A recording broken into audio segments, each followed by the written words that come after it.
Fanny, naglabas ng resibo na totoong sina Kim Chiu at Paolo Avellino ang magkayakap after jogging.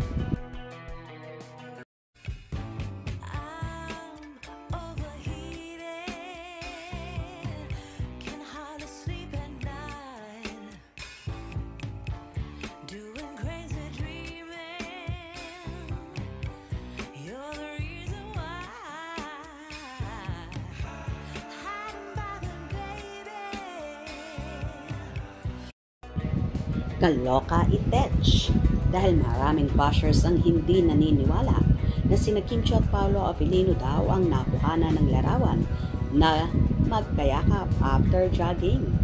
Malayo kasi ang pagkakakuha sa nasabing larawan at pareho pa silang nakatalikod.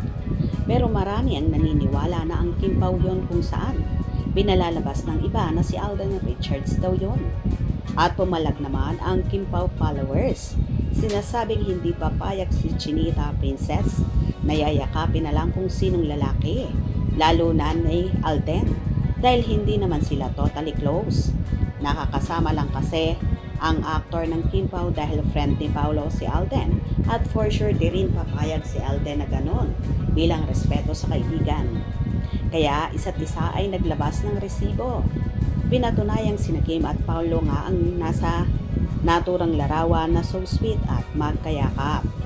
May isang Fanny na naglabas ng kanyang resibo kung saan mga kamay ni Kim at Paolo nakuha sa scene nila sa serye nilang Linlang at magkayakap din. Ayon sa naging post ng fan, compare ko lang po sa braso na nakayakap kay Kimi. Same-same lang, di ba? Parehong maugat at masculine. Ano sa palagay nyo?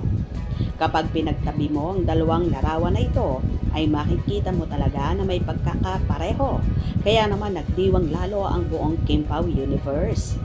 Pareho nga po, bashers ang ayaw maniwala. Ha ha ha ha. Hindi sila maniwala. Bashers sila eh. Kaya tumirik na lang mga mata nila sa inggit. Hindi makamove on. I love you, Kim Pao. Oo naman, left and right talagang kay Pao. Ano ba naman kayo? Hindi naman si Kimi magpapayakap ng ganyan kay Paolo, talaga yan. Si Paolo yan kasi parang aninag yung tato niya, left arm. Na aninag. Di naman papayakap si Kim sa mga friend niya. Si Paolo Avellino yan. Ano daw sabi? Si Alden daw yan o sino ba? Anong akala ng mga basher kay Kimi? Magpapaganyan sa walang deep connection sa kanyang. Si Paolo Avellino yan. Walang duda, Kim Pao, ugali ng bashers na. Manggulo, noon pa man. Wala namang effect mga demolition team na yan. Nagsasabing hindi Kim Pao yan. Same talaga. Zoom nga mga me. Ha ha ha ha. Inggit na naman sila. Manigas kayo. Ha ha ha ha. Tama ka. Di ganyan si Kimi. Aaka pag di boyfriend. Okay, beso-beso lang. Inggit pikit. Mata nila, di matanggap.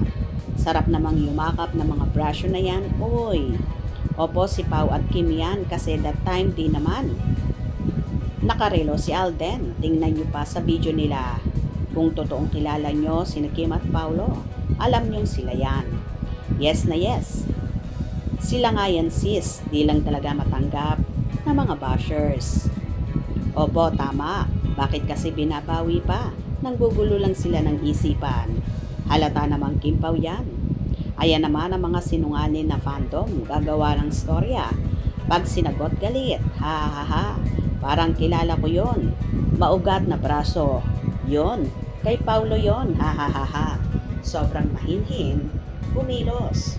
O diba, bilang pagpapatunay ng Kim Pao, kung saan naglabas na nga sila ng resibo ng mga braso sa magkakaibang larawan ni Kim at Paolo na magkayakap. Sana ang mga bashers tumigil na kayo at totoong ang Kim Pao yan dahil kitang-kita naman sa mga inilabas na resibo. Hope you enjoyed. Please subscribe for more info.